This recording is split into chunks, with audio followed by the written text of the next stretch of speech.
Please rise for Pledge of Allegiance. Pledge allegiance to the flag of the United States of America and to the republic for which it stands, one nation, under God, indivisible, with liberty and justice for all.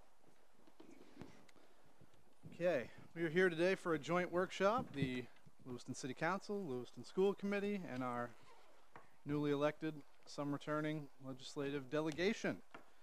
And I think we will start off with accomplishments and outstanding issues from the last. Sure, thank you. On behalf of the delegation, I appreciate everyone coming together to review what's coming up in the next couple of years, but also wanted to take a moment just to recap some of the work that's been accomplished on Lewiston citizens' behalf up in Augusta. I know it's been a very tumultuous 4 or 6 or 8 years, but despite the challenges, I think in a bipartisan way, a lot of us came together to try to do the best we could for Lewiston people. So if I could, I'd just like to take a couple minutes to review some of those items. I'll start first with kind of the City of Lewiston pieces that we know we've worked with City Administrator Barrett, Mayor Bouchard and his predecessor and the councils before them on these issues. To start off, we preserved revenue sharing at the current levels despite attempts to zero it out over the years. Revenue sharing hit its peak right before the recession. It was cut in half, more or less. We were able to prevent further cuts over the last couple of years, and that represents several $1 million to the city and Lewiston taxpayers. We helped double the property tax homestead exemption from $10,000 to $20,000. We also increased the municipal reimbursement for the lost revenue up from 50% to 62.5%. This was a proposal that was passed 2 years ago and was funded in the last session. An important piece for seniors and low to moderate income folks who pay property taxes or rent, we made an increase to the property tax fairness credit.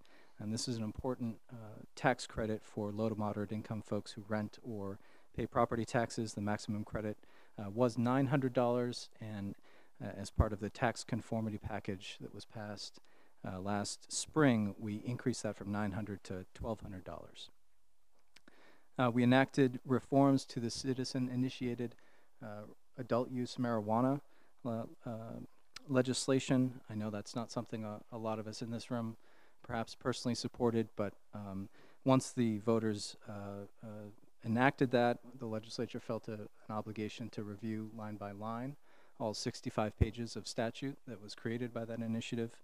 It was a 2-year process, and I think for a lot of us, our eye was towards local control, local regulation, and so we made some, I think, significant improvements there. There's still work to be done. We allocated additional funding for county jails. This is a perennial issue. This is not a solved issue.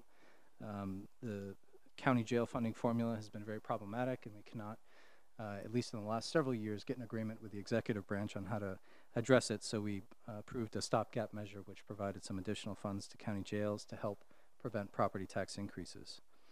And on the whole, I think we did a fairly good job of holding the line on unfunded mandates on municipal government. While that was not perfect, we are, I think, very aware of all of the burdens that are placed on our city staff to implement mandates from Augusta. So that kind of sums up the city items. Moving on to public education, this delegation worked diligently to amend the funding formula in the last 3 years.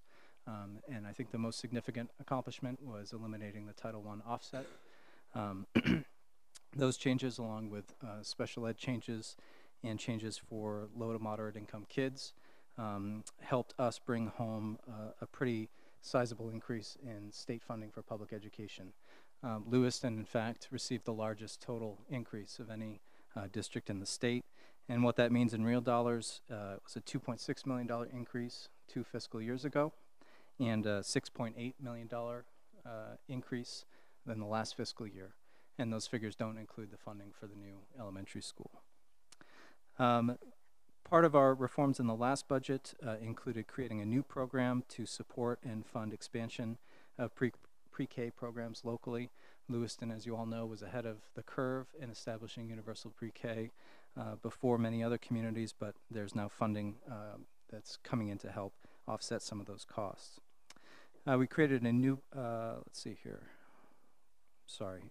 We provided more funding for alternative education environments, so that includes summer schools, extended learning programs, and tutoring.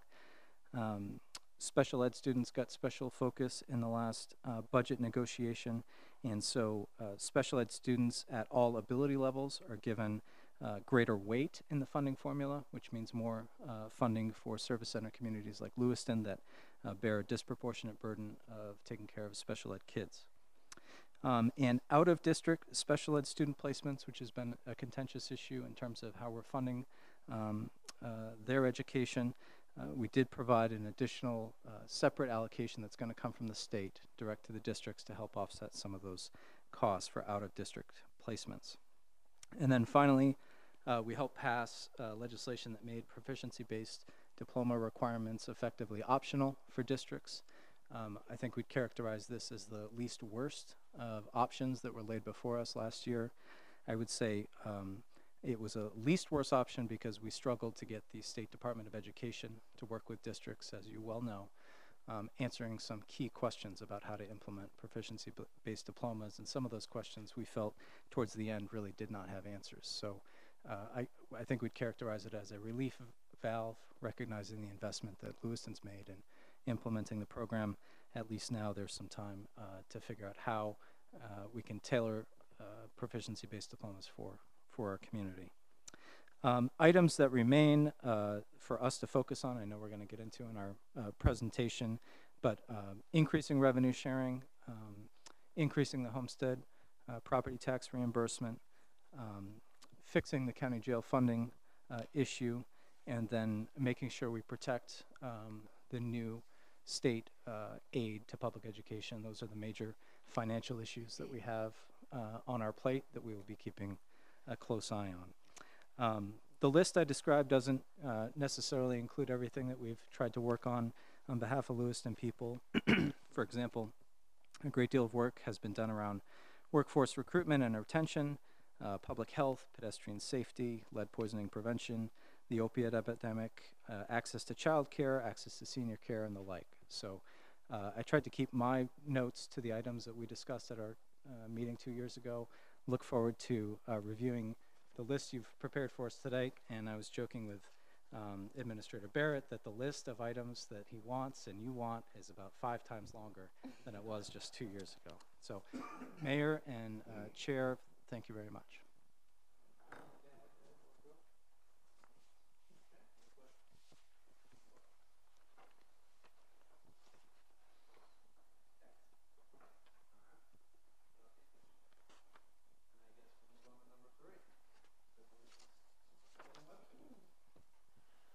Thank you, Mr. Mayor. I'm going to walk us through fairly quickly the items that are on the 2-page handout that everyone should have. I do have some extra copies here if anyone at the table does not have access.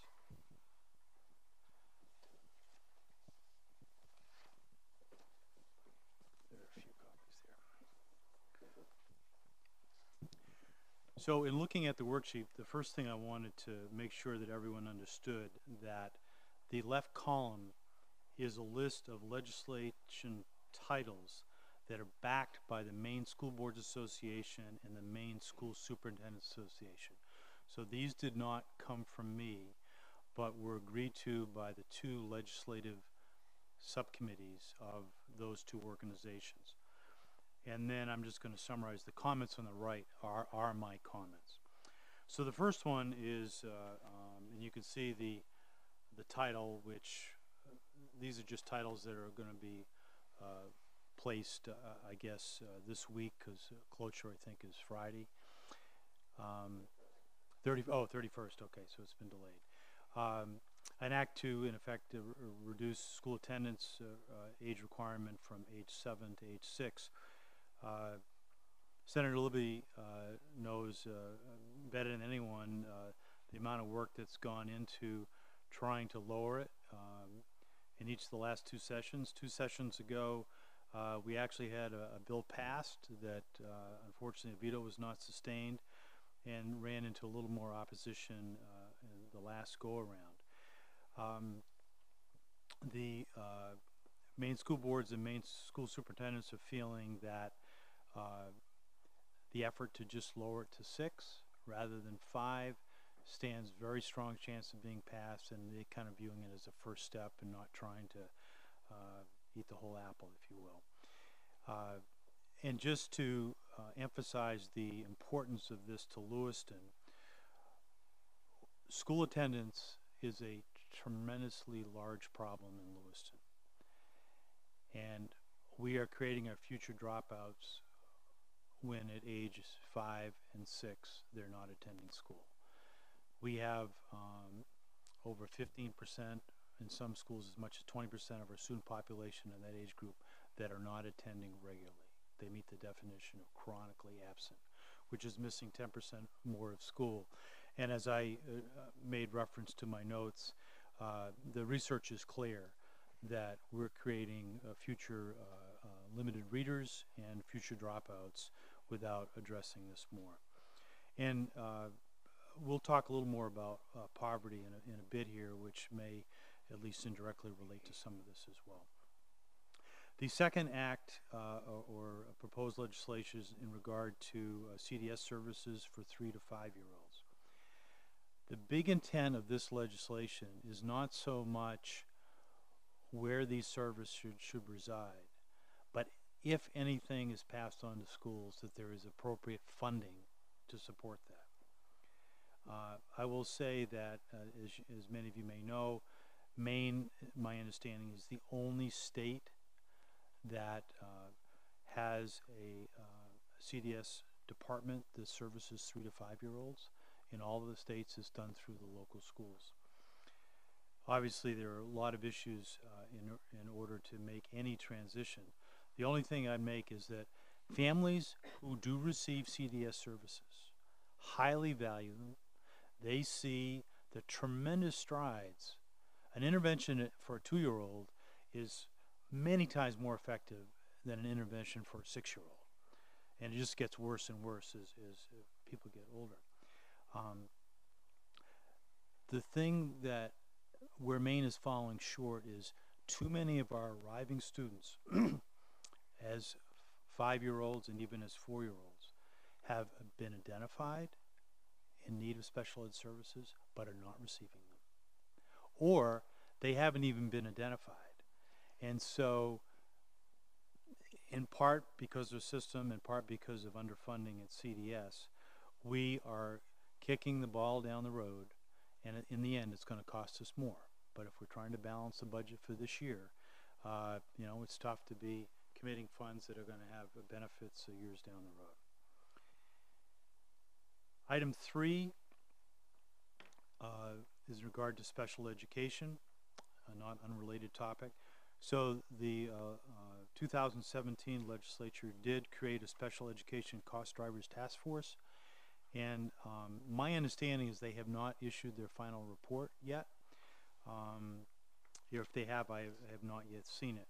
And so this is a placeholder bill that would attempt to implement recommendations coming out of that group. It's a broadly based group. I have no doubt there'll be some very important things in their recommendations, but I don't know what they are. The fourth bill is in regard to increasing starting teacher salaries to $40,000. The present starting salary in Lewiston is $36,300. In the past, when they passed legislation 10 or so years ago, which increased it to $30,000, basically a district would fill out a form, and to the extent that someone would otherwise have received less than the $30,000, the state would reimburse that rate. Obviously, that has implications in the end for the whole salary structure for teachers, and I think that as much as we may want starting pay to increase, it does run the risk of greatly increasing the overall budget for all teachers, and that's just something we need to be conscious of. But again, that will be on topic for conversation. Item number 5 relates to improving broadband services, and in my meeting with Augusta, they mentioned that this could well impact undisturbed urban areas as well. I really don't know enough about it, but I know that's on the table. Number 6 was an interesting thing, and it is intended to be a proactive response in regard to student privacy. There was a recent court case in Kentucky which made bus videos a public record, and this would protect that.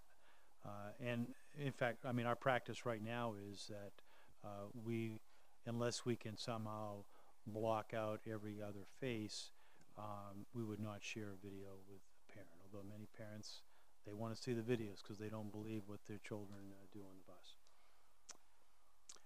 Item number 7. So I'd like to spend just a little bit of time on this one because this is significant in a number of respects. So the last legislature passed as part of the budget compromise, I believe, the regional service centers.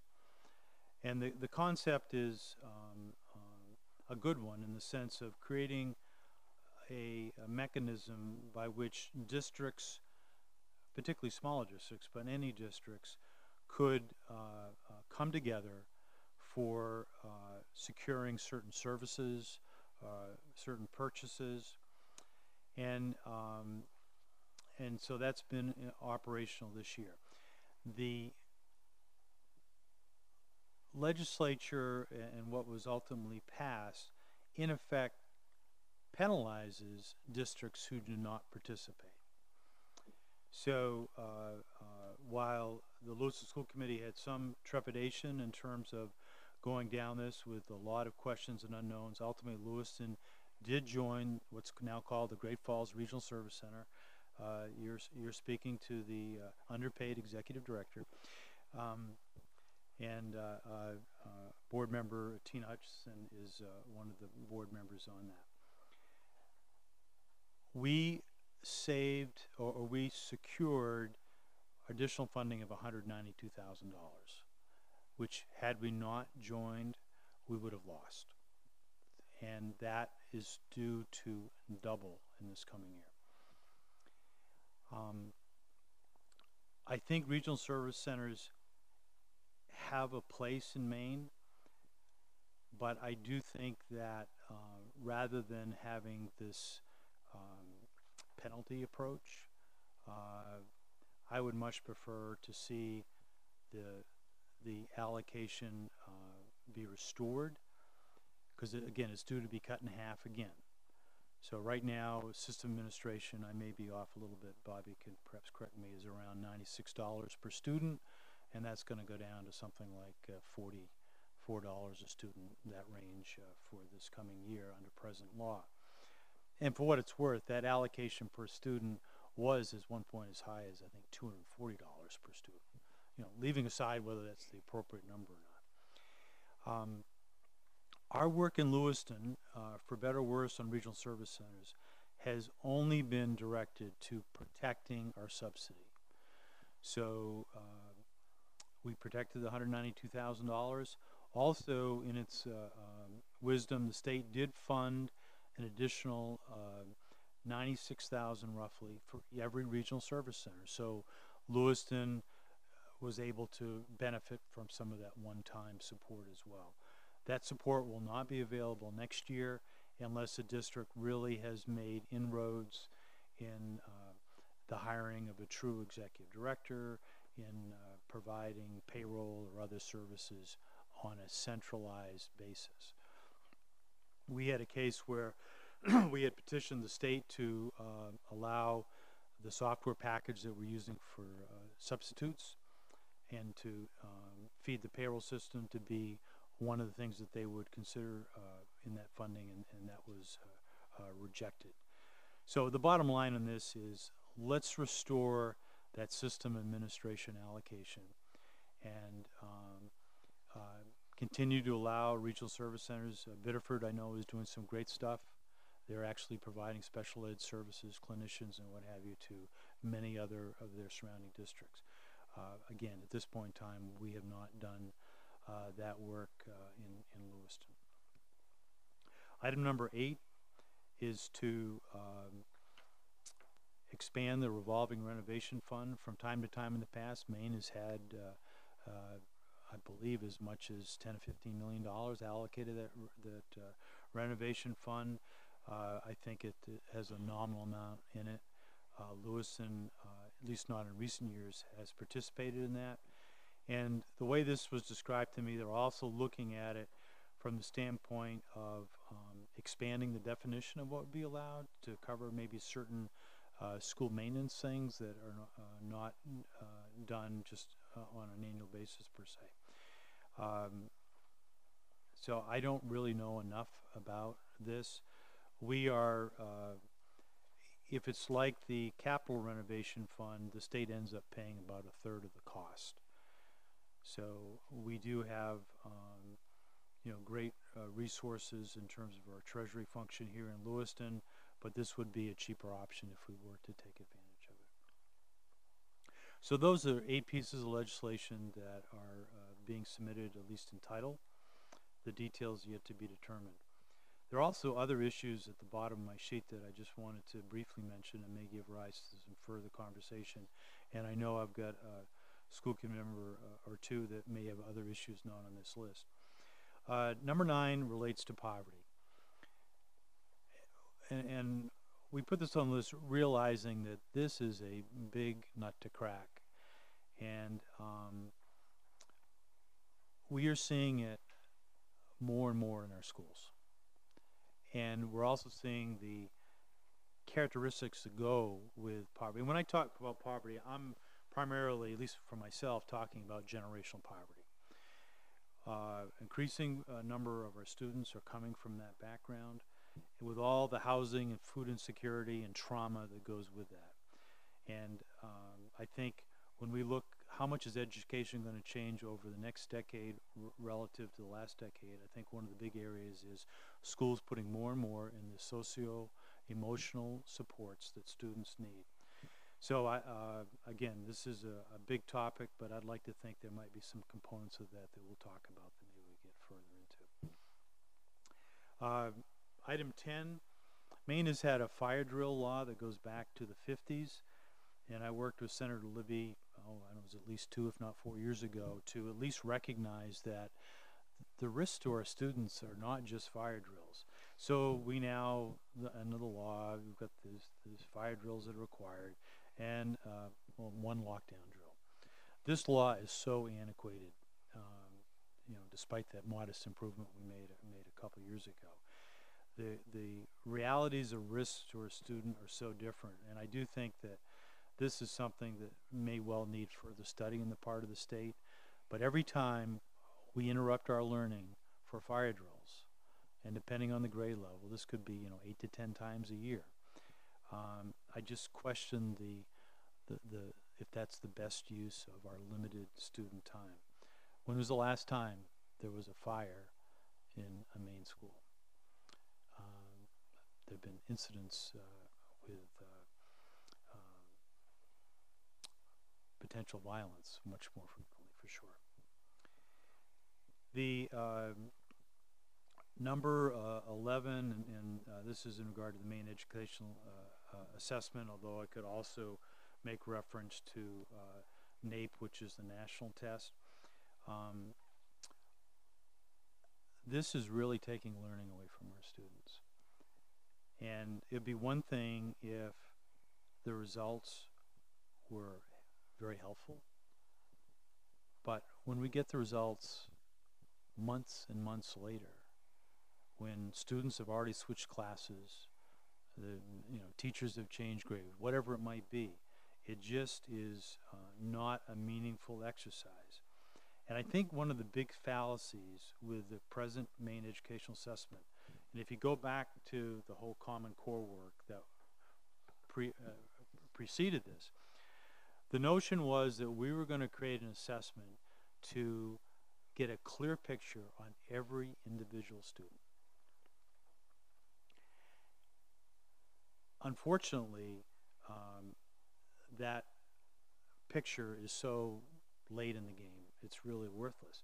So what we're really only using it for is to assess schools. How is the school doing?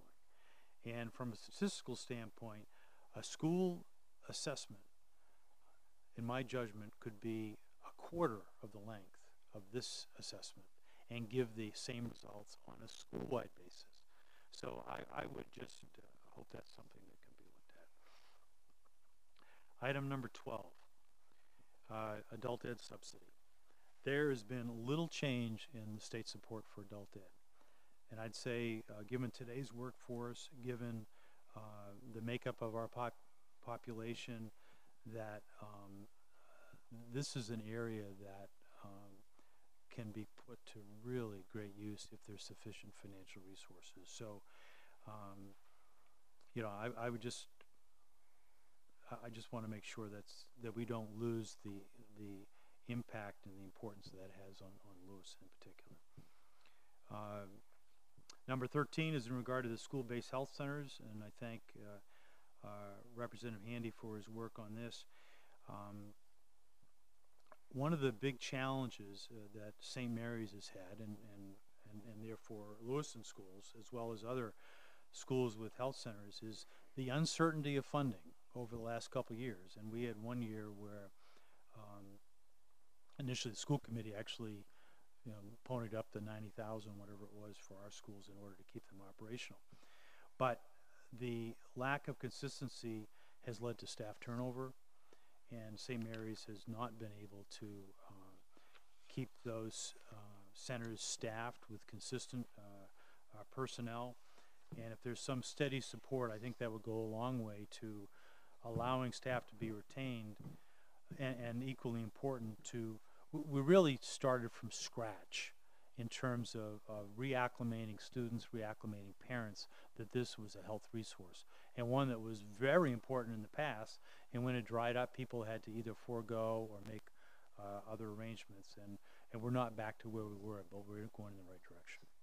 So I've thrown a lot. Thank you very much.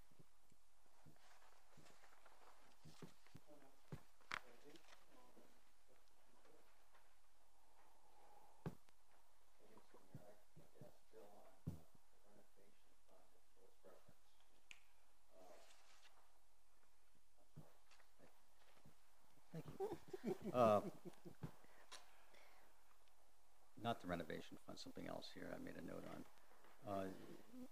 The teacher salary, the minimum, was there a threshold that a school district had to meet before it would become eligible for the additional dollars to make that 30K reality? Right. So my recollection was that there was it went up a little bit each year, and then over, and I'm getting old, my memory is not what it used to be, but over the 3 or 4 year time frame, districts had to get up to that 30,000 level, but it was not all at once. Okay. And if I recall, this was in my former district, in our teacher contract negotiations, we took that law into consideration when we did a subsequent contract, and most teacher contracts in Maine are 3 years. And as far as school-based health clinics, I have already submitted the legislation to fund it for the 2 years of the biennium at $600,000. We knew that $500,000 had been the amount that had been allocated year after year. The gap that we realized was appropriations gave direction to the Department of Health and Human Services to make cuts, and was not specific in what those cuts were to be. And they chose that because it was a healthy figure. The funding comes from the Fund for a Healthy Maine. So it was interesting that they chose that. I also have another piece of, and by funding for the biennium, hopefully that gets to the root of the continuous funding, and it doesn't fall victim to a budget cut simply because an amount was suggested. And I have another piece of legislation which will build on the 15 school-based health centers that we have to open that up to other school districts, hopefully reach out in the rural areas who are also in need of health practitioners. So let's hope we can do this again, and hopefully stabilize that funding too. Thank you.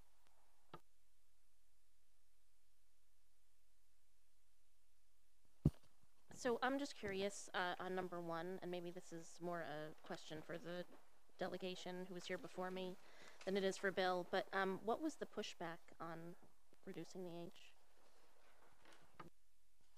So I can answer that in part, and I know Senator Libby experienced that too.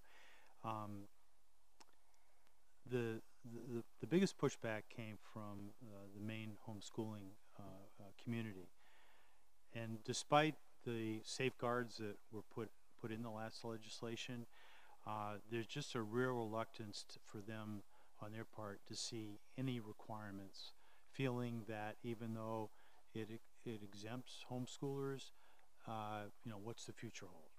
At least that was my read on it.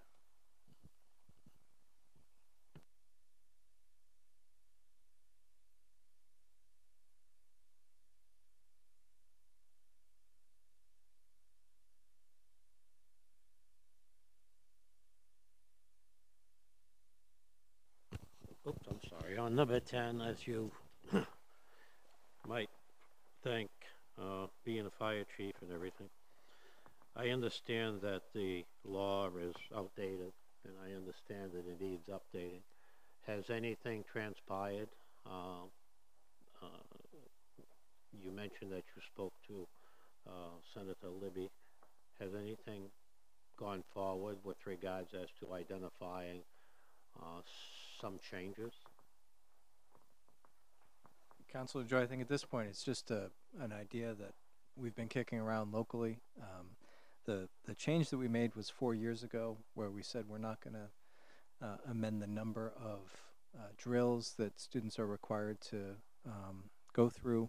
We simply said that one of those drills could be counted if it were a lockdown drill, which is a drill to prepare kids for potentially violent situations. So that was the only substantial change that's been made in the last 6 years, I think. And to my knowledge, it's just an idea that we've been kicking around locally. Yes, and just to give an example of how fluid the situation is, and we have yet to do some full training with our staff, but even in hearing a fire alarm now, the experts are saying that teachers now need to assess: do we stay put? Do we evacuate? Because fire alarms have been pulled in order to have buildings evacuated and create additional safety risks for students, not because of fire, but because of other situations. So I'm no expert in this, but I do think that the state and we too have a lot of work to do in this area. Thank you. I'd be willing to help with that. I think our first step would be to go to the State Fire Marshal's office. Second step would be the Fire Commission, and the third step would be the Fire Chiefs Association of Maine.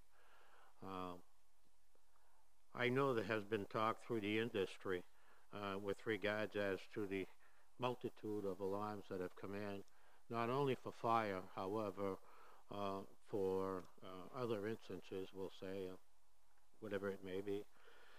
Maybe we should call it an evacuation drill instead of a fire drill, and we'd be done with the term, you know. That's not the point. So I think you have a point. I think there is lost time in the students' activities. However, for us, and I speak as if I'm still in the fire service, it's accountability. It's the time span that it takes for the students to evacuate the building, and it's to identify proper meeting areas where you can make an identification with all the students for accountability. So those are important factors there as well. Thank you. Thank you, Mr. Mayor. Just a few comments. I'll try to keep it under 60 seconds. Just to reiterate, Superintendent Webster, when it comes to like the testing for the MEA, it's just not very helpful at all. To at least my point of view, definitely seems kind of a waste of time to get the results, like 8 months later. And even sometimes it's a delay. Doesn't help with teaching. The regional service centers removing the financial penalty seems absolutely fair, especially when we're getting told we can't even do certain things with our service center that we want to do. I would also give a lot of thanks for changing the EPS model, especially the Title I, the change that's been very helpful. I would say with a growing district, we just face disproportionate problems compared to other districts that are shrinking. Even getting paid in arrears for certain areas mean that we have to make cuts now or raise taxes now to pay for those now and then get paid back later. So I would say ideally we could have a second model for growing school districts and one for shrinking districts. That would be my dream world, but the world we live in probably not going to happen. So anything that we could do to help to cut down some of those arrears payments, and anything like that would help. Also, we've discussed recently, I chair the facilities subcommittee for the school committee. There's a big lack of space in Lewiston public schools, not just classroom space, some large classroom sizes, but for the support staff as well. Like some staff members carrying around their lunch boxes with them because they really don't have a place to put them, that kind of deal. So we're making a lot of changes in the district, trying to create more space.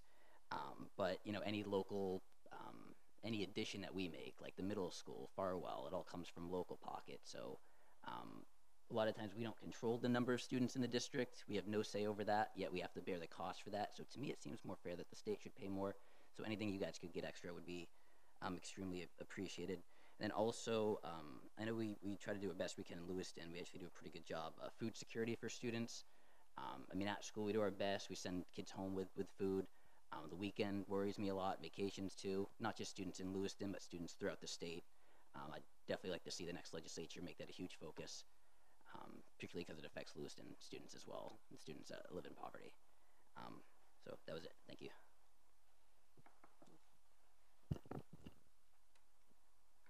Thank you, Mr. Mayor. Again, to reiterate what Bill said about the Regional Service Center, this was put in place with no guidelines, no clear answers to many questions, and it feels like we're reacting. We come up with an idea and we're having to react to DOE saying, no, this isn't going to work. So the 4 districts involved in our service center have come up with some really good ideas that could really save us money in the long term. We've been shot down by the state. So DOE needs to start coming along to understand that there are different requirements in different sections of the state. The other thing, and it's big for several of us, our special ed students need to be able to earn a diploma. And whether it's PBD or traditional diplomas, our special ed students cannot do that. We're currently working on a proposal of how we're going forward with PBD being optional, as many districts have returned to the old traditional ways.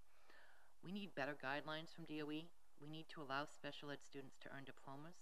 We need to have a way around to award a ready-to-work diploma to those who may have the skills to work but can't meet the academic requirements. If a student in our technical center can earn a welding certification, they're ready to work whether or not they pass English 12. And I'd hate to be the one to have to tell them they can't march just because they failed something in English. Another thing we've found recently is schools around the state are really working on how do we meet the required number of days with storm days. Blizzard packs have come up. DOE shot down Camden. We really need to be able to think outside the box and have the liberty to make our own decisions regarding this without having roadblocks put in front of us, or our kids are going to be going to school all year long, which for some may be their dream, but for most of us, it's not. So those are the items that I think really should have some focus on it. Thank you.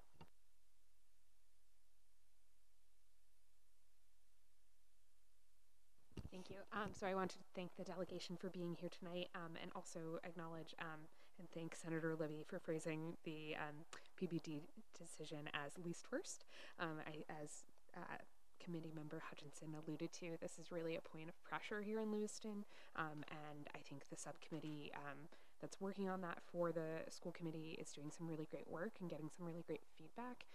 So I'm hopeful that final report, the recommendation will come to the school committee, but I'm hopeful that the subcommittee might be able to share with you all as well what that final report looks like and all the feedback that they worked so hard to gather. I think, and I might be jumping in front of Chair Kerr on this, but poverty, the entire issue, and I don't know the solution, of course, because I think it's multifaceted. I think my dual role on the city council and the school committee, the poverty in Lewiston and how it impacts the future of our city and how education is a tool for economic development. It's just become so evident to me through the funding processes and through the assessments that are undertaken, and getting to know administrators for buildings and seeing the kind of pressures and stresses that they're under as a result of generational poverty in the schools, and worrying about these kids all the time because there's a lot to worry about. So I'm hopeful that that can become a focus somehow. Again, I'm not sure how, but I want to thank you for all tackling it soon.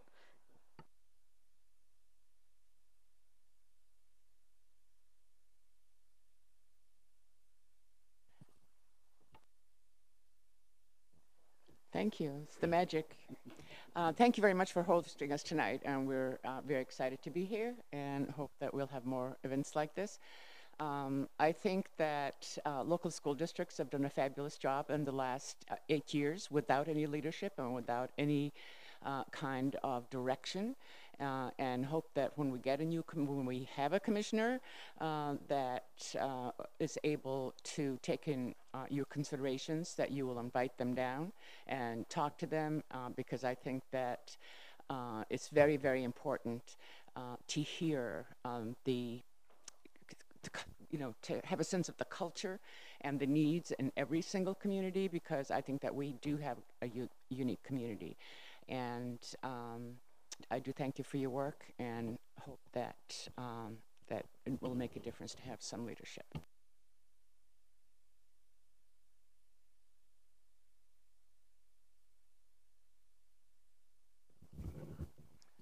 As Senator Libby noted, I have a long list. There's a reason I have a long list. For the last 8 years, municipal government has been the bad actor in government in Maine, according to the state. The state administration. Yes.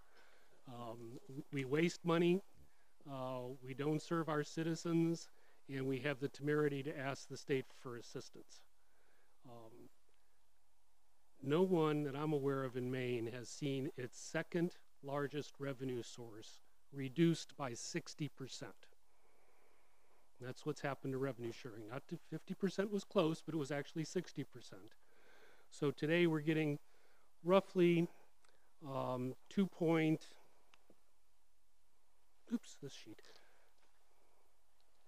getting roughly $2.9 million where we should be getting 7.3. That's $4.4 million. That's $2.29 on our tax rate. And our tax rate is a concern on a couple of reasons. One is, yes, it's hard for some people to pay their taxes. But when we go out and compare our $28, $29 tax rate with the tax rates in Greene, Turner, and some of the surrounding communities, you can see that that has a distorting effect. It basically is a reason for younger families in particular starting out to locate outside of the core city because they can afford a little bit more mortgage, or they can even get a mortgage because their tax rate is lower.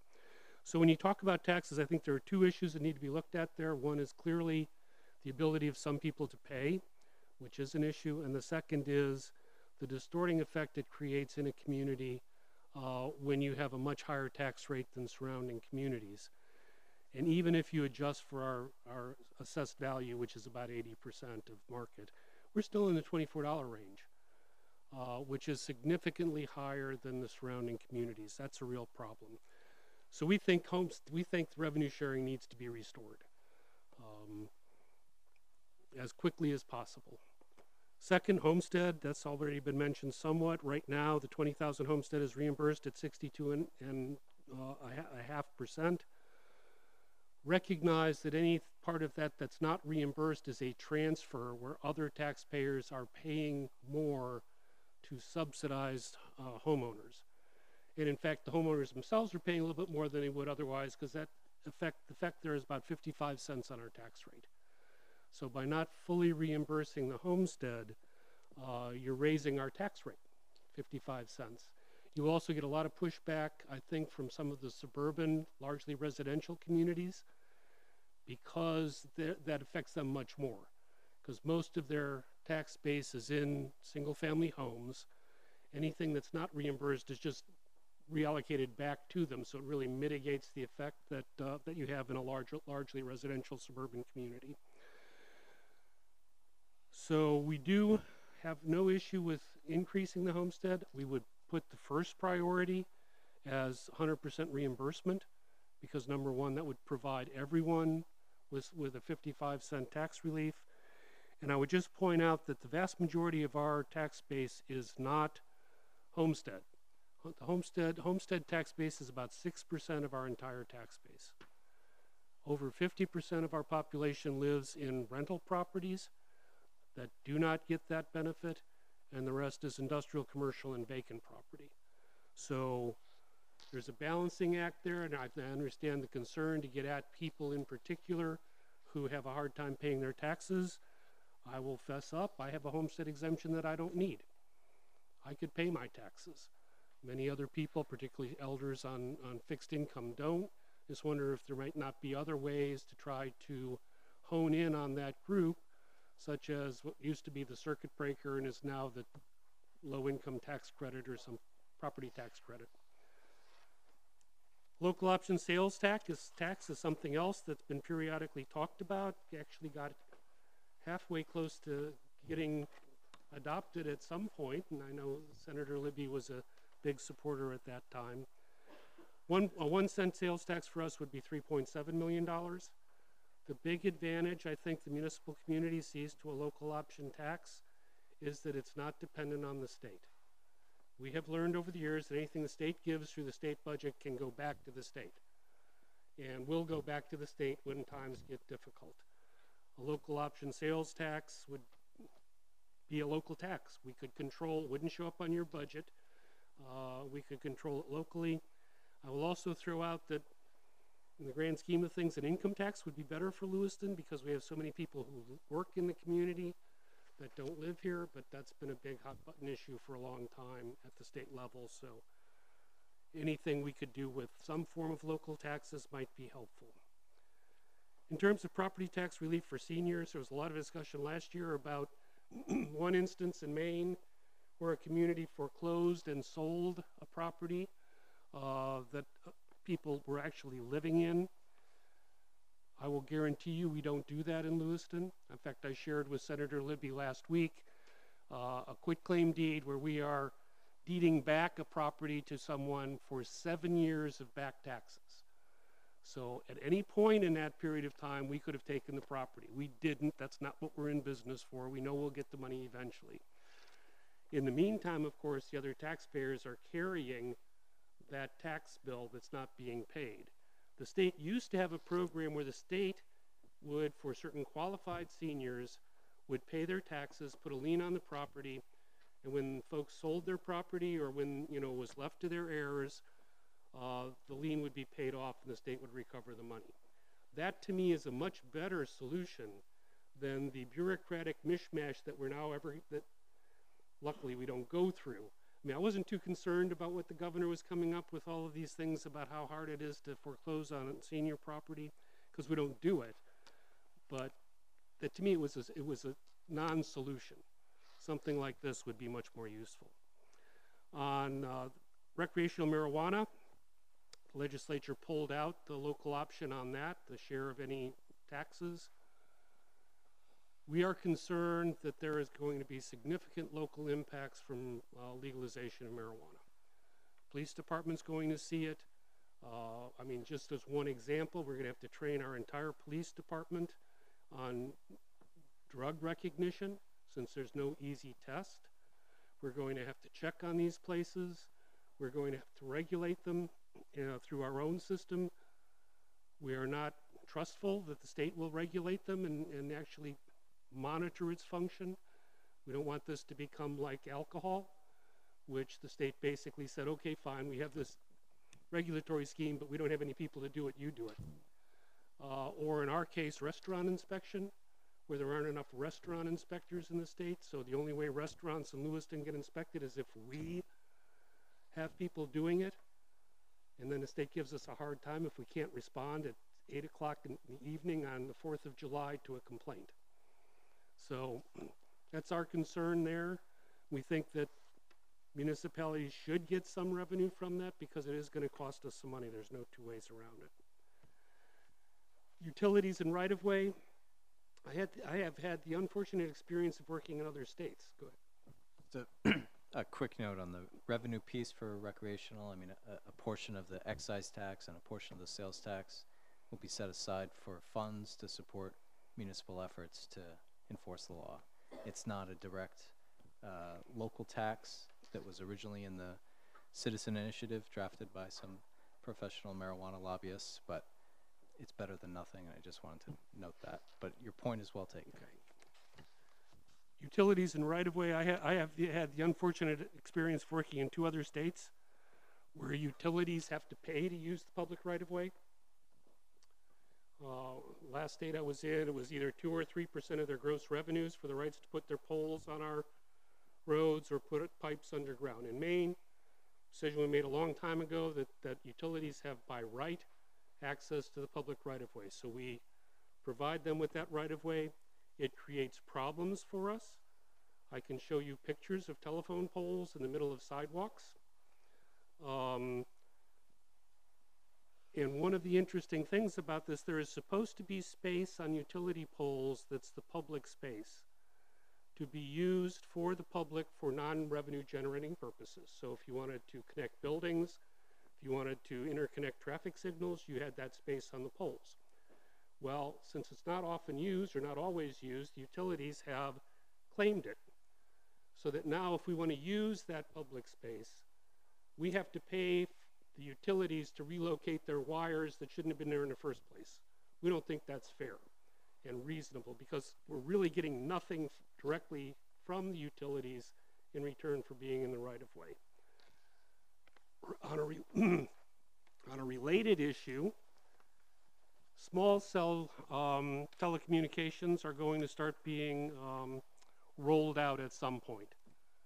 When we go to small cell, instead of the big towers, you're going to see small installations on telephone poles. The next time you go to Simona's, look up at the telephone pole right outside the restaurant there, and sitting on top of it is a small cell antenna. Right now, that antenna has been deployed in various antennas like that have been deployed in various places in the area to fill in where the towers are overloaded. So there's one there for downtown, there's one near the hospital, at least one near the hospital, and there are others scattered around town. When 5G rolls out, those will have to be located every 300 to 1,000 feet, depending on topography, trees, buildings, and other things. Each company's going to roll out their own. So if there are 5 cell companies, there are going to be 5 installations within 1,000 feet run on a street. So these things are going to be all over the place. Right now, we have very little control over that. There have been issues. There was an effort last time to introduce statewide legislation that would govern these. I can summarize that bill. That bill basically said we can do, I'm a telecommunications company, I can do whatever I want, wherever I want, whenever I want, with no liability. And that was going way too far. We don't disagree that there needs to be some control and some regulation of this, but we think that the municipality should have some control over it, should receive something from it. Even the FCC says that municipalities should get a fee for the installation. I think it was $500 for up to 4, and an annual fee of $240 or so for being in the right-of-way. We think that should be considered as part of any package here that basically is going to allow those kinds of installations virtually everywhere in a community if they wish to put them there, including 10 feet from your bedroom window if you live downtown. So keep that in mind. County jail funding you've talked about. I think we would desperately like to see a permanent solution to that so that the uncertainty gets taken away. County inmate health care costs, we think we need to do a little bit of tweaking with the law there to ensure that people who are eligible for health insurance when they are arrested can reapply and continue to be covered by that insurance rather than falling to the county. Some places, counties have started to bill municipalities for the health care costs of people that we arrest. Hasn't happened here, but it has happened elsewhere. The opioid crisis, there was a program last sessions, 2 years ago, of grants to local communities that allowed communities to try some interesting and new approaches. I think it's kind of the old, we used to talk about the states as the laboratories of democracy. Maybe that was an example of municipalities as the laboratory of how to deal with opioid crisis. Some of those were very successful and could serve as models, but the state, number one, didn't continue to fund that program even though they had money left over that had been allocated for it. And number two, it's not out there, it's simply gone away. But I think there's a lot of room there for help at the local level, not just at our level, but certainly the county jail. Talk about a place that really needs to have funding to try to deal with drug addiction problems. And that's certainly one, because they see them every day, and if you talk to the sheriff, you hear about them. Our police officers see them all the time. It's a huge problem. We don't have a solution for it, but we'd like to be a part of that solution if we can find ways to work together with the state. Sober houses, again, this is an area where we've seen a lot of proliferation. It was a real interesting series or long article in the Bangor Daily News. Some of those folks are doing great work. There's some concern, however, that lacking regulation, that it can also become susceptible to misuse and to problems. I'll also point out that in our zoning ordinance, we deal with group homes and allow exceptions to the standard requirements for residential housing for group homes, but that group home exception is tied to regulation by the state. So we think it might be something worth having the state look into. Rather, I know Sanford has done some regulation on its own. I think it's becoming an issue in some other parts of the state, but it would be helpful, I think, if there was some generally accepted standards that we could then tie to going forward. Public transportation, we could use more funding. It's just that simple. Maine funds very little in public transportation, about $1.2 million a year. Western Maine Transportation has come up with, I think, some very good plans to try to improve transportation in our surrounding rural areas and to tie that transportation into our transportation network so that we can start providing a seamless network for people to go from Rumford, to Lewiston, Auburn, all the way to Brunswick to try to find better job opportunities that match their skills. So we think that's something that would be helpful. We struggle, as you know, to even maintain what I would call a fairly minimal public transportation system. It would be very helpful to have some additional help there. 911 system. The two cities are looking at a $6 million investment in the next year to replace all of our equipment. That's $3 million a piece. Our bonding limit that Councilor Kayer is so familiar with, prior Councilor Kayer is so familiar with, our bonding limit under our ordinance is about $7 million. We have $3 million in requests from 911, and we have school security requests over here for $2.5 million. There are other things too. We're working. So by the time we get done, we don't have any room left for other things. One of the things that's interesting here is the state has a 911 fund. All of us pay into. Right now, it has a $6.5 million balance. There has been discussion at the legislature and PUC to cut the monthly payment that goes into that, but we're looking at a $6 million capital equipment replacement. Capital equipment replacement is not eligible for funding from that source. In addition, when they roll out a new mandate, which they are doing with police dispatching, they've done fire dispatching, setting up a set system how to do it. When we train our dispatchers on those things, the state from that fund pays for the training, but they don't pay for the overtime required to fill in for that person when they're in training. So that also places a burden on us. I will also throw out that if you want to lower your rate, give us the right to put a 10-cent charge on everybody's phone bill to help pay for that kind of stuff. It's another alternative. Some states do allow local charges for their 911 systems. So municipal infrastructure, I don't have to spend a lot of time on that. We clearly need some investments continued there. highways, bridges, wastewater treatment systems, combined sewer overflow costs, water systems, all of those are significant issues that need to be addressed. It's largely, in recent years, been driven by highway funding. There have been a few other programs from time to time, but I think a consistent statewide approach toward infrastructure would be very helpful so that we know how to get there going forward. And I think there are some serious issues around transportation funding that the legislature has been grappling with unsuccessfully over the last few years.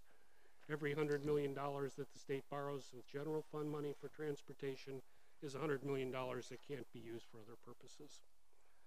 Workforce development, you guys mentioned that, and I know that Senator Libby worked on that. In terms of trying to attract young people to the state. That's a major issue that we're hearing from our workforce folks out there, from our companies. There are lots of jobs going unfilled today, so we need to find ways to, number one, attract people into the state. We need to find ways to ensure the kids coming out of our school system have skills, which is funding for K through 12 and community college system, and in particular CTE education that produces people who come out of school ready to go to work. I'll also point out that our immigrant refugee population is another group that could help meet that workforce needs if we could get them up to speed in their English, which is the biggest obstacle that they have, and ensure that they can make that transition into working in this country from wherever they came from before, particularly people who come here with skills and education in other communities that don't translate immediately here. Finally, lead, I want to thank you guys for the money that we got through the state. Just to give you an idea of where we are, we have about a $70 million need. That's what it would cost for us to basically make all of our properties lead safe, all of our multifamily properties lead safe. Right now we have done about 500 units, and we have about 8,000 units? We have about 8,000 units, and the vast majority of them still have lead problems associated with them. So anything you can do to keep that program going would be helpful. I can guarantee you if our landlords were required to do it on their own, many of them would walk away from their buildings because they simply can't support that kind of expenditure with the rents that they get in Lewiston. One last thing, it's not a legislative issue, but I do want to mention it. New England Clean Energy Connect project, there's a lot of controversy about this around the state. That's a $200 to $250 million investment in Lewiston. What kills us, along with, I think, our general income levels in the community, is that when you look at the 10 largest cities in the state, we have by far the lowest assessed value per capita. Our biggest taxpayers, or our biggest property owners, are tax exempt. So we have about $60,000 in assessed value per resident. The average of the 10 cities is probably $100,000.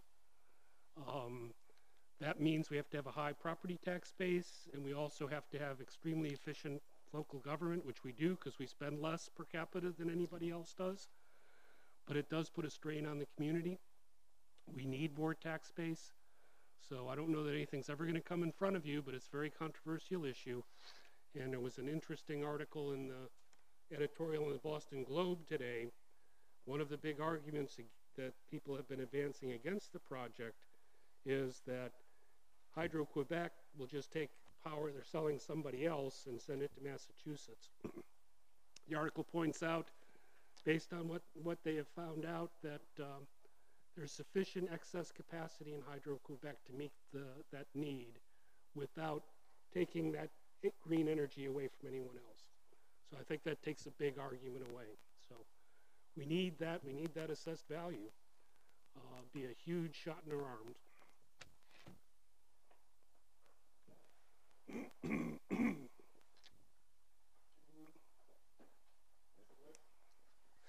Ed, you mentioned on the homestead exemption, 6% was the number you threw out.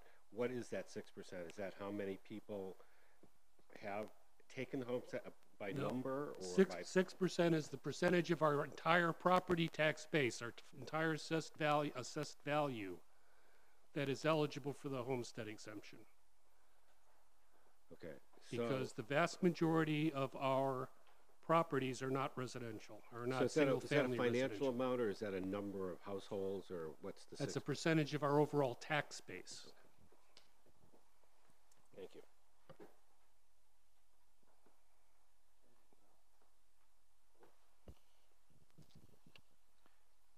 Thank you. I just wanted to respond to a few things that the city administrator mentioned. First of all, in regard to CE, workforce development, I do want to commend our work led by Rob Callahan, director of LRTC, in that we have been partnering with our counterparts across the river, and the state is supportive of the 10 additional programs that will be in the satellite location. Actually, some of them will be in Lewiston. We'll do a little reconfiguration. This may be more of an issue for a couple years from now. It's unclear what the state will fund in terms of equipment.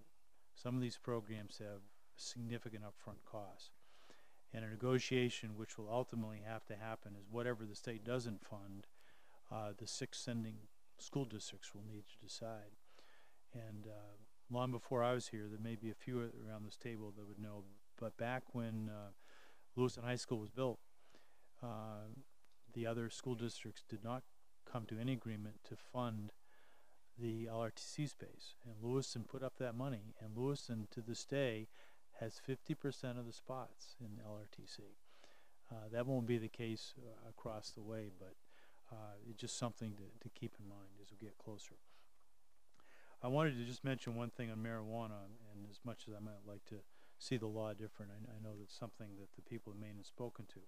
The thing that I want to point out is that marijuana is an increasing problem in schools, and almost invariably, the source of the marijuana is the parent.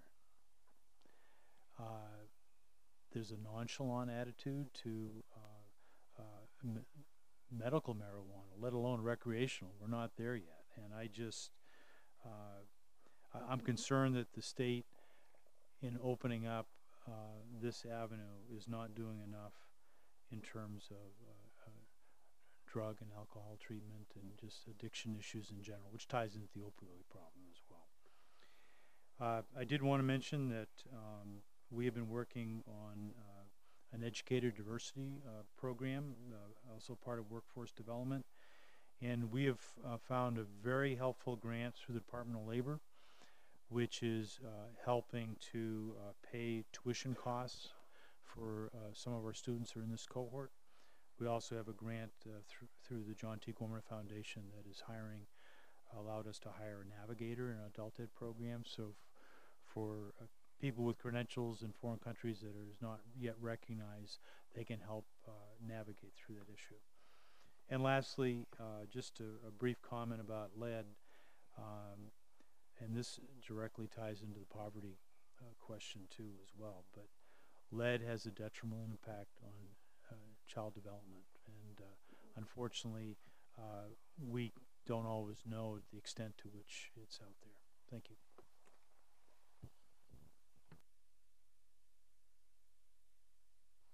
So many of you know I've been beating the drum about poverty now for a little over a year, and I got to tell you, so when I speak publicly about poverty, I kind of get the same reaction that it's such a big issue, and we're never going to be able to address poverty in our community.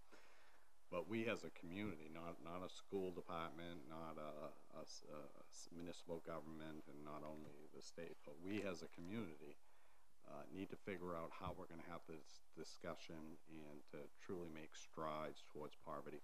Just here tonight, so I heard discussion about economic development. Poverty affects our economic development because big companies with a high number of their employers are not going to come to Lewiston. Workforce readiness. you know, we're ringing the bell that we should be bringing more immigrants to the community, but we're placing them in high poverty areas and they're stuck there. And then we're poisoning them with lead as well, so that just, you know, adds to it. Our assessed value, if we don't get economic development and a good workforce here, our assessed value is not going to go up. All centered, I think, with one of the prime reasons because of high poverty. Ready to learn students, our school is inflicted with a high number of students that come to school every single day not ready to learn because of generational poverty has the number one, I believe, the number one reason. We have high discipline issues in our school because, I think there are a number of reasons, but generational poverty is right there and part of that problem. In high poverty areas, or more specific generational high poverty areas, parent involvement is less than in other areas, so the school is faced with these issues with really no support from the home. Our gifted and talented students are suffering because we're taking away funding that should be going to them. In schools, as a school committee member, I've heard over and over again, why aren't schools just doing the basics? Well, I think we all know we can't do the basics anymore. When a school has to provide basic health care, mental health treatment, or at least pointing students in the right direction because it's not being dealt with in the community, it's pretty difficult to stick to the basics. So I really want to implore everybody in this room that we need to at least continue having this discussion on a regular basis. And I thought coming into the school committee that I would really truly start addressing poverty a year ago, and I also faced the same thing. It's just it seemed so big I didn't even know what direction to go in. But I've decided my direction is this, to keep banging the drum, try to bring other community members into the picture, and hopefully start working in a way that we can truly make a meaningful difference on poverty. So my drum banging is done for the evening, but I appreciate the opportunity. Excellent. Well, thank you for banging that drum, because poverty is a huge issue for us. I'll try not to repeat too much of what was said, but something was touched on in all the points I want to make. I think the truancy bill, that was on my list before I even got here today. I think that was a great bill you submitted a few years ago, Nate, and I'm sorry it didn't go through, but I'd encourage you to try again with the new administration. It sounds like Bill's on board. With the county jail funding, I sat on the county budget committee for a couple of years. I know Representative Cloutier and Councilor Ray did it this year. What it looked like from there is when the supplemental funding came to the county, it didn't actually come to Androscoggin County. It went to the counties that weren't as fiscally responsible with their money during the year. We have a great sheriff. Sheriff Sampson is very good. He's a great financial steward with that jail. I don't know how he makes it work, but he does. And then the supplemental money goes to counties that piss their money away, quite frankly, and it doesn't come to, you know, folks like us who could really use it, you know, to make improvements in that jail. So I'd really like to see that fixed. As Administrator Barrett alluded to, 33% of our land in Lewiston is owned by nonprofits. I think there was a great bill a few years ago to tax only the nonprofits valued over $1 million. And even that was exempting $500,000 of value and charging 50% of the tax rate, and that was still millions of dollars coming to Lewiston. You know, some of these nonprofits pay their CEOs $400,000. I think they can afford to pay something to the community besides a stormwater runoff fee. The citizens of Lewiston deserve that. In terms of lead, I was recently contacted by a landlord who owns a building in a flood zone, and it appears that the lead grant does not apply to buildings in a flood zone. So it kind of disheartens me that those kids aren't a problem to be exposed to lead with the rest of the community. There should be no difference in those things. So that definitely needs to be changed as well. And my last point will be, you know, piggybacking on the direct to workforce training. Councilor Kerr said, Councilor, geez, I'm still doing it. Chairman Kerr said, you know, we're bringing people here to train them to be a workforce, and they're leaving. You know, they get through high school, just like the rest of our youth, they're leaving and they're not coming back, which is a shame. We need to retain our youth, and also, as Hutchinson said, direct to work diplomas. There's a lot of need in the trades.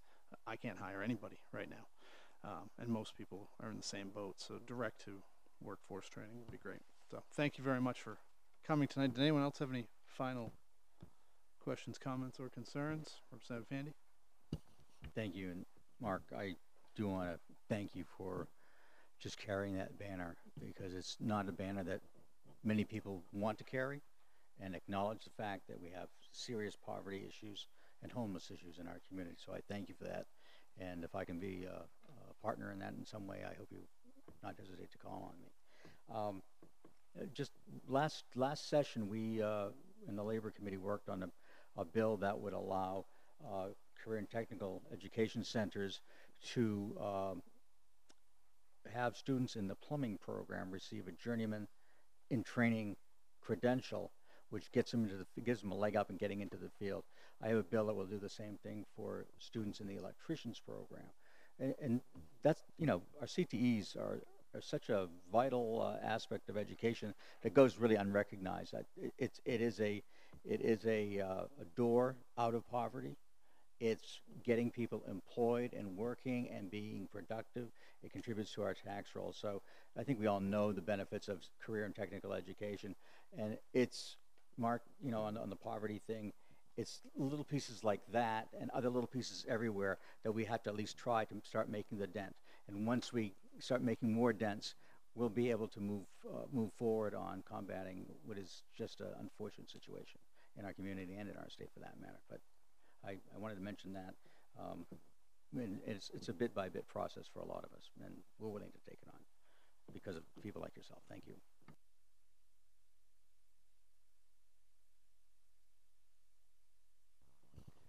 Just a couple comments. In regards to the bill looking to lower the age to attend school, in the last couple weeks, Harvard University released a study that actually said that pushing kids into public education is actually detrimental to learning. And I'm sure Counselor Beam can attest to this in her years as an educator.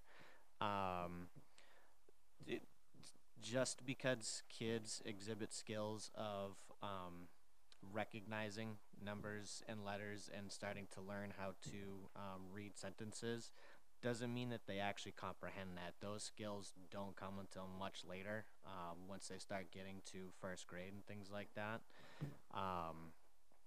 Chair Kayer talked about developmental issues we're having with attitudes and behaviors that kids are starting to enter into schools with.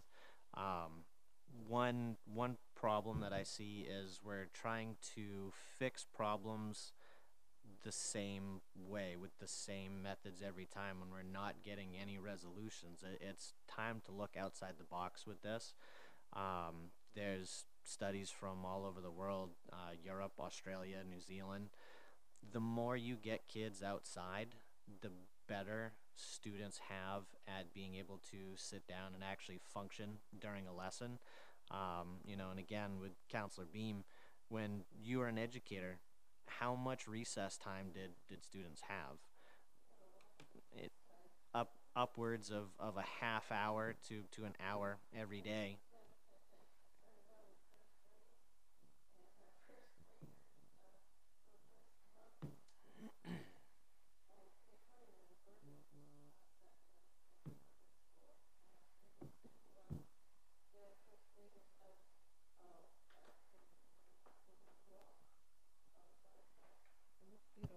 Classes, children, 66 children between two teachers, and we go to the neighborhood park, and we spend. Don't look at me that way. we had the permission. Parents didn't mind because that's the way it was, and the children played. It was a nice park, and it was isolated so that we had a place where we all were. And we talked to them, and they talked to us, and they talked to each other, and they socialized, and it was a really good way to learn, I think. It was like the first month of school. And maybe like in the spring, when it got hot, again. I agree with you totally. Yeah, and students now, if they get 15 minutes, yeah, that's about it, you know. And we're questioning why they're unable to sit and be lectured to or do worksheets. Then we put tablets and computers in front of them. They're not being engaged. They're not being tested. Those are the reasons why it's not working. So things to keep in mind. Thank you. Started on this, and I agree with you about the young age. The only problem is some children of a young age who are not in school are not in a good environment. And again, we're talking about poverty. Those children need to be someplace like Head Start or something like that. But there are some children who could be at home and doing quite well. And those children who start too young, we're finding out, I'm sure all of you know this, if you start them too young, then they retain them for another year. It's either social development or some kind of maturational development that they haven't got, and they have to stay again. And we've had that problem with two of our children, where we sent them to school when they were supposed to go to school, and they really should have stayed home another year and developed a little bit more. I did want to talk about other things, so I'm sorry I got on this now because well, the poverty issue. I'm wondering if Lewiston ought to start thinking about having a joint committee of some kind to look at the poverty issue and to look at ways to help out. I don't know. I don't have the answer, but I'm wondering if a whole bunch of people got together. You know what they say about three monkeys in a room and then they'd write the Constitution eventually? Never heard that. You leave them there long enough, eventually. But I'm not thinking of writing the Constitution or anything like that, or monkeys. But I thought perhaps that might be some way, because we do have a lot of poverty in Lewiston. And I think we have a lot of hidden poverty. We have a lot more poverty than we know. Parents who can't do things with their kids to enrich them and to have them have fun, and so I think that is a real problem. I think I'd like to join a committee. I would be willing to join with. Yes, yeah, Representative Handy, you said you might be interested in helping in that respect. Also, I have to agree with the mayor on really on the nonprofits.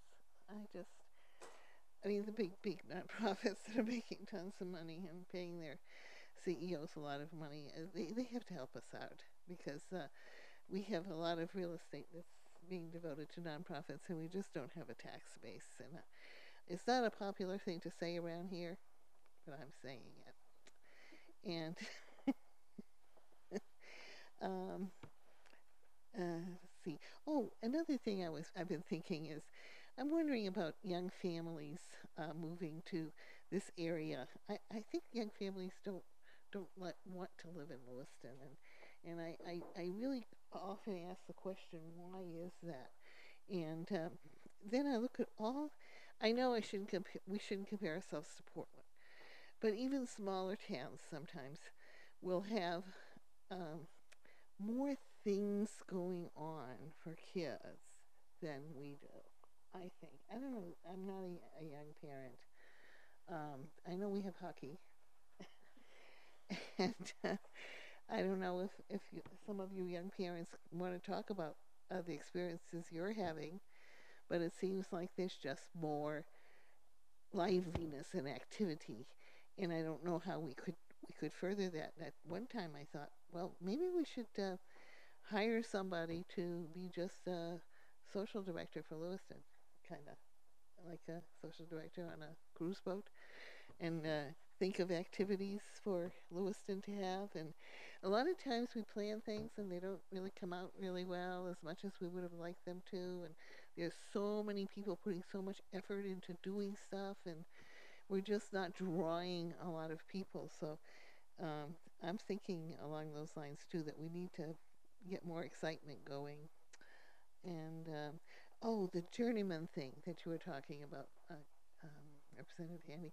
um, on the I'm on the Public Works Committee, and one of the things that comes up, it came up a couple of times, and Mayor and I are on that committee, is that the well, it was the people who own construction companies and stuff when we're talking, and they feel that the kids who graduate from, and I don't want to be negative about this, but the kids don't have as much hands-on experience as they should have, and sometimes it's because we can't provide it because we don't have the equipment and things like that. And one of them mentioned that his firm would love to have people, students, something like a journeyman. He'd have to work with the school. I said to him, do it, but I think he's reluctant to just. I said, I'll get you the names. I'll put you in touch with people. But so if you want me to do that again, I don't know. That sounds good, but I think I don't know if they went like a few days a week, an apprenticeship program or something, they could learn a lot that they can't. You don't have those big trucks and things in the schools. I think that's all I wanted to say. Thank you.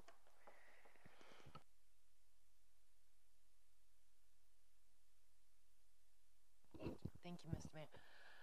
I agree that students are being pushed too fast at a younger age, but mandates from the state are forcing public schools to push all students harder and faster, which leads me to putting CDS 3 to 5 year olds in the public school system purview. That would push them at an even younger age. We need to get back to a time when we can teach kids at an age appropriate level. Kids learn through play. Kindergarten shouldn't be learning 1 + 1 = 2 and 2 + 2 = 4. It should be about learning the expectations of your schools, being a human being, being a friend, being a communicator, but age appropriate. We've gotten away from that. And I think that takes a big base away from kids being successful as they get older. Because I know when I was in high school, I got all A's and B's, because if I didn't get an A, I was grounded. I burnt out. I studied so hard for so long that come my senior year, I didn't open a locker. So kids burn out, and I think we're pushing them at too young of an age, and I'd like to see the 3 to 5 year olds stay out of our schools. However, if they're going to be enrolled in school, attendance should be required. This chronic absenteeism is going to hurt them. But let us, who work with the professionals that teach these kids every day, teach them at an age-appropriate level. And if that means we go outside and learn how to play together on the playground, then that's what we do. There are some things they can learn, how to write their name or recognize colors, but it shouldn't be the way it is now, where they have to meet umpteen standards to move to the first grade. But that's just my personal opinion, and thank you for allowing me to speak a second time.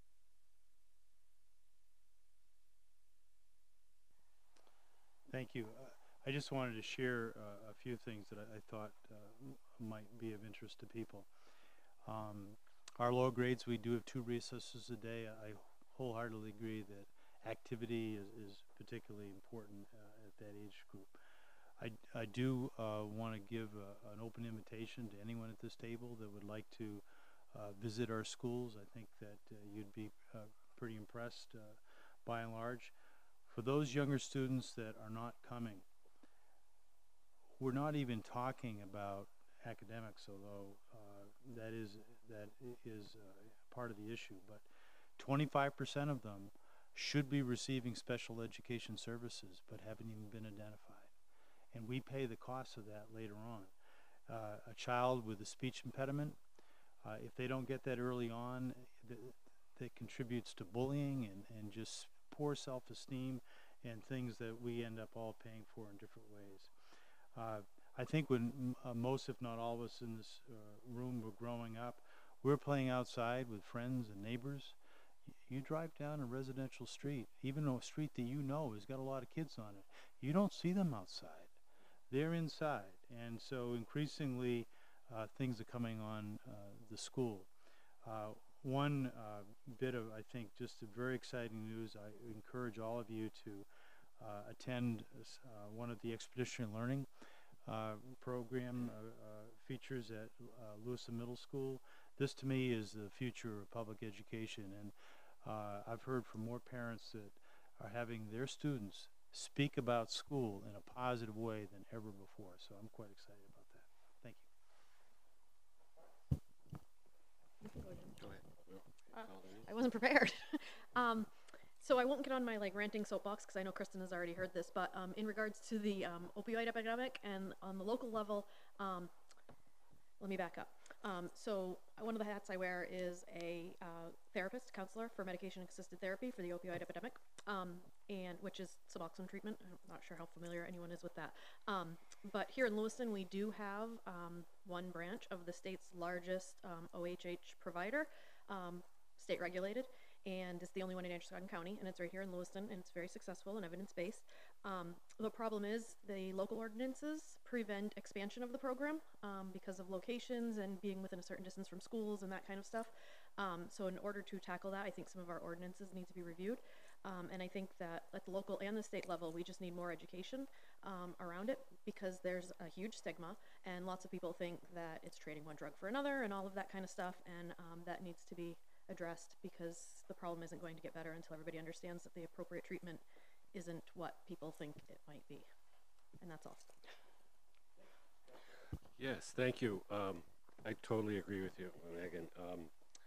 And I think the sober houses are part of that because where do people go to get treatment that's out of where they're being influenced to do those types of things? So, and again, it's, I think we, the sober house piece, I think we're looking at our regulations and they don't make sense. We'd like the state to step in at least and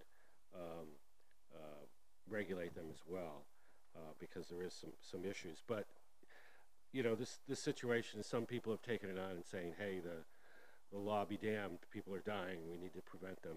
And I feel that same way often and know lots of people. And the treatment rates are just, you know, we need to stop this epidemic. And again, when we talk about health, welfare, and safety, this is our major responsibility. And with people dying, I'm just concerned. I wanted to kind of segue also to the school-based health centers, and it was instrumental when I worked for community clinical services through St. Mary's of establishing, actually taking over for CMMC, who abandoned the school-based health centers here. And one of the issues that we saw was, just as you were saying, Superintendent Webster, if kids come in and see nobody there, they forget about it, you know. And a lot of kids in our system, the only health care they do get was through the school-based health center. So we're talking about food security. We used to feed the kids there too. Mental health, it's the best place to treat mental health because kids are just beginning to, you know, to reveal their issues in school, and the sooner you get them, the better. You also, with respect to substance abuse, I think it was the points were well taken about marijuana and youth, but also alcohol and tobacco as well, and now vaping and all those other things. School-based health centers can get, that's really one of the big reasons they're funded through the Funds for Healthy Maine. The tobacco settlement money was, we saw reducing cigarette smoking, and now we're seeing it going the other direction, and that's not any mistake. And it's a difficult issue to kind of develop a metric, and I remember when the state would say, well, how are you doing? When you ask a kid if they're smoking and they know it's illegal, they're not going to say yes, you know what I mean? But if you say this is not a punitive type of thing, we want to help you deal with that, it's another matter. But again, it takes a sensitive practitioner and licensed clinical social workers typically, as well as nurse practitioners, and also other things like obesity and whatever, other eating disorders are really, that's the best way to get that kind of type of treatment. We talk about poverty. I mean, these are also some of the things that kids are facing because they're in generational poverty, and getting access to health care at schools is, I think, one of the best ways to reach that really endangered population, especially those who are both underserved and part of the generational poverty. The other, again, I think Megan made a passionate plea on the opioid addiction crisis. I think that it's just affecting so many people. I mean, there's lots of out-of-the-box type of scenarios that might not be popular politically, but I do think that they might help people, like safe zones and needle exchanges and things like that. We got to keep people alive, because they can't be. One thing that impressed me in talking to people who are suffering of the opioid addiction crisis is that it's tomorrow is when I'm going to get off. It's tomorrow, and if you don't make it till tomorrow, you're never gonna. And really, that's what the majority of people who are addicted really want to do, because they know it's bad. They know that their life is spiraling out of control. But we got to give them that opportunity. We got to save their life. Narcan is another. The access to Narcan, I think, is important. And I think all of our first responders ought to be trained in that. I think it should be even in the schools. We got to keep people alive. Otherwise, we're losing human beings, and they can't get off and become productive members of society if they're dead. And that's certainly the truth. So appreciate you allowing me to go on my rant and rave as well.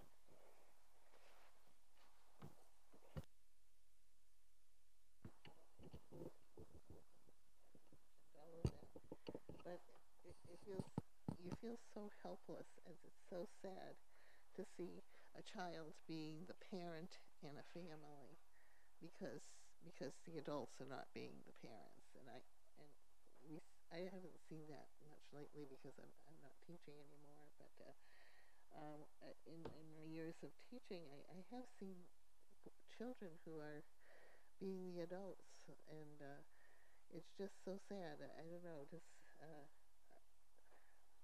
we have to find a way. We can't just keep talking about it and saying, well, this is a real problem. But you must work with them then. I should know this, but you work with people with opioid addictions? Yeah, well, I mean, the treatment community and those people, it's really through my daughter and her involvement. She's actually collecting stories for about 50 people who've gone through that. And the stories are just, amazing.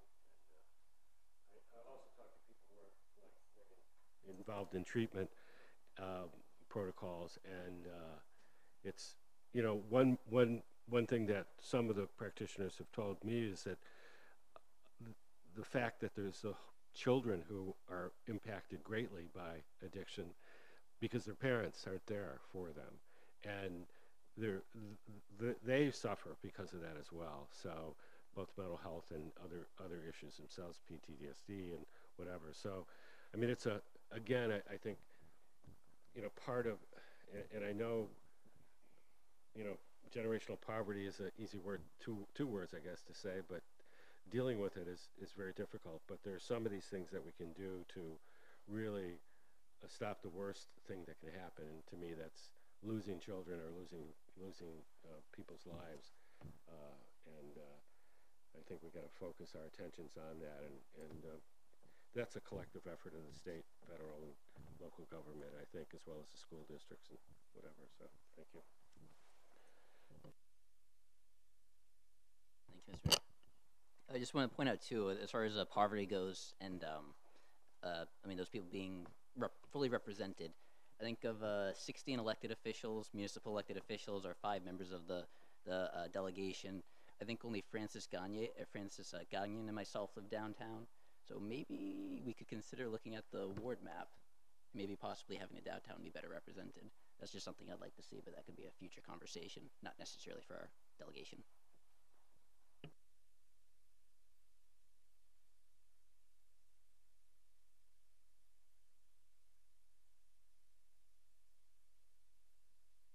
In looking looking at the future, the best kind of community we can have is a community that's a balanced community that has a solid, supportable socioeconomic mix. That's something I think as a community we're struggling with right now. I've talked a little bit about the economic distortion that comes along with the high tax rate. I think that's a problem. We certainly have a lot of folks who work in this community don't live here. That's a problem. I don't think we have a public education problem. I think we have a poverty education problem. You know, I will guarantee you that the children of most everybody in this room are going to do quite well regardless of what school system they're in.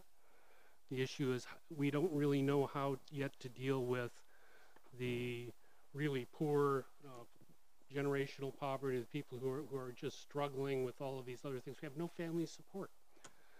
So I think we need to find a way as a group to come together and try to deal with all of these issues.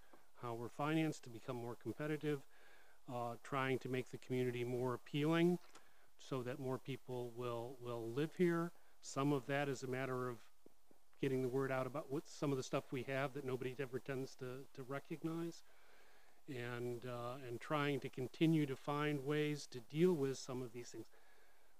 We are asking this guy and his employees in his school department to be mother, father, grandfather, grandmother, uncle, aunt, food provider, social service provider, medical provider for too many kids. That's too much of a burden to place on the school system alone. I don't know how to solve all of that, but I think that's really the crux of the issue, that we're just asking almost the impossible. And we have to find a way to get to the core root of the problem, as School Committee Chair Kayer mentioned. How do we deal with the issue of the significant portion of our population that's poor and has been poor and is going to stay poor unless something changes?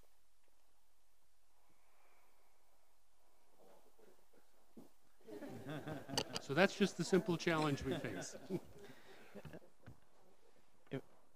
I think I just want to respond a little bit to what I've heard the last 30 or 40 minutes, which has been pretty dire, and we've touched on a lot of serious issues that we all have to work on together. But I think it's also important to remember where we came from. And 10 years ago, downtown Lewiston was not a place you wanted to go. And today that's changed. Today we've got great schools. We're very proud of the public school system here in Lewiston. Incomes are on the rise. Homes are affordable. Neighborhoods are safe. There's lots to do on the weekends especially. I just want folks to keep that in mind as we work through how we solve some of these challenges together, that Lewiston has come a hell of a long way in the last 20 years. And the next 20 years, I think, will prove the best years we've seen in a long time. So that's not to put a sugar coat on things. I think it's just important to keep in mind that people in this community didn't give up and worked hard to address the challenges that we faced over the last 20 years, and I think we'll do the same in the next 20 years. As I often tell everyone, Lewiston is not a failed mill community. Lewiston's a community that reinvented itself when the mills failed. And certainly that leaves us with challenges. I think it leaves us, unfortunately, with a hungover perception that is no longer accurate, or at least not completely accurate. And I think that's something we all need to really work hard at changing.